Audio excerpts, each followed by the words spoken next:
Welcome back to the Church on a Mission videos, and this week we're looking at what it is to serve and love one another well according to how God has called us to do it. And today we're looking at Galatians, which is a letter in the New Testament, the second half of the Bible. And from verse 13 of chapter 5, Paul writes this: "You, my brothers and sisters, were called to be free, but do not use your freedom to indulge the flesh, rather serve one another humbly in love. For the entire law is fulfilled in keeping this one commandment: love your neighbour as yourself." So Andy, this is a big kind of claim from Paul here, saying the entire law is fulfilled in this one command: love your neighbour as yourself. So what do we mean by that? Yeah, I mean, it is a massive claim. I actually quite like these verses where obviously this is Jesus, well, not just Jesus, but God saying in the Old Testament as well, but where you have this statement behind which is so much, but there's a simplicity about, you know, this idea the whole law is summed up in this one phrase. Yeah. And to me, the challenges in here are the classic question: who is my neighbour? Jesus answers that question by telling the parable of the Good Samaritan. Yeah.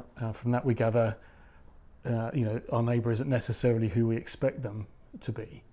And I know in Tim Keller's book Generous Justice, he talks about the parable of the Good Samaritan, and he says we instinctively tend to love those who we like and who we have most in common with. True. And he says this parable is saying to us, love your neighbour is way wider than that. Yeah, because to love others that we like anyways, it can sometimes be hard enough. Yes. You know? But to take that one step further to people who are difficult to love and hard to love is another level altogether, right? Yes. But how can we practically do that? Yeah, I mean, the key is probably in the bit before that, isn't it?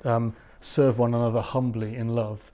So there's a humility and around setting aside your own interests, and looking to the interests of the other person. And if we come back to the Good Samaritan, that's what he did as he rescues the guy who'd been mugged. Yeah. His own interests are put to one side. He has no idea who this guy is.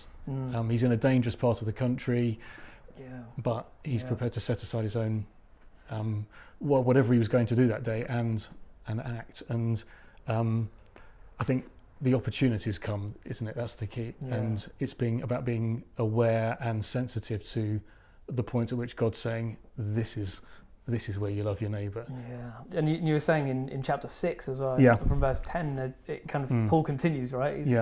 Let us do good to all people. Yes. And that's such a easy kind of answer to the question, who is my neighbour? Yes. Right?